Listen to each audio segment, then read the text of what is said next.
Ashama harka fuunee kabajamtoota furdiftoota keenya akkam jirtu akkam nagaa keessanidha. Asuma YouTube channel keenya subscribe nu gochuudhaan maatii channel keenyaa ta'aa isiniin jenna. Egaa akkuma beekamu wanni social media irra deemaa jiru sagalee Haacaaluu Hundeessaa vootii haaraa irratti albama maal mallisaa jedhu kan dhumaa sana galchuudhaan sagaleen mo'ates Haacaaluu miti jechuudhaan warri leezaa shaw mormanii jiru. Egaa isaan kan injifate Daawitidha jechuun kan himan yoo ta'u, akkuma beekamu Oromoon artistii keessan beekamaaf jaalatamaa Haacaaluu Hundeessaa jaalalaaf kabajaa onnee keessaa qabdaniif burqaa jaalalaa isaa akkuma itti fufetti jiramu. Egaa Haacaaluu Hundeessaa onnee nama hundayyuu keessatti siidaa ijaarratee jiramu. Haacaaluun kan arra jaalanne osoo hin ta'in jalqaba Oromummaa isaa sagalee isaaf tumsa inni Oromoof gumaache irraa kan jaalanne. Haacaaluu Hundeessaa akkuma beekamu jaalalti isaa onnee Oromoo keessatti haga ammaa dabalaa jirti.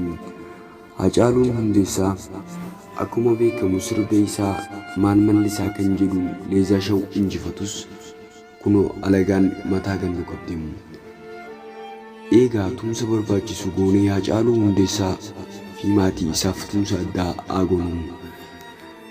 Akkuma beekamu jaartiin Haacaaluu Hundeessaas tumsa guddaa godhanii jiran. Nuti abdii hin kunnu, duris abdii hin kunne, ammaas abdii hin kunnu jechuudhaan tumsa bareedaa social media irratti godhanii jiran.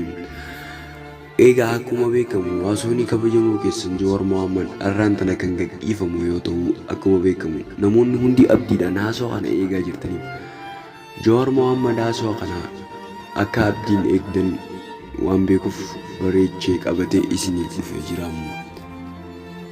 Umbuttuu miidiyaa irratti haasawaa bareedaa qabatee dhufee jira. Egaa akkuma beekamu gama itti aanu waliin haa ilaallu.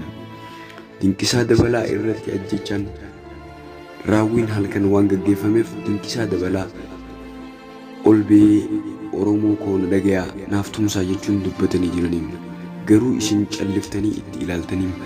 Akkuma beekamu artistii keessan jaalatamaaf kabajamaa kan dhiyeenya kana hawaasa bira beekamtii addaa horate Dinqisaa Dabalaatiif tumsa barbaachisaa haa goonu.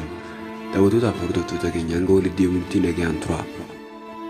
Egaa kanatti aansuudhaan hidhamtoota keenya Koloneel Gammachuu Ayyaanaa guyyaa arraan tanaa hiikamanii jiraniin guyyaa arraan tanaa hiikamuudhaan obbo Jawaar Mohaammed waliin wal arganii jiraniin.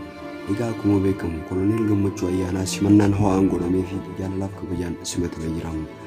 Koloneel Gammachuu Ayyaanaa baga Rabbii nagayaan si baasee siin jenna.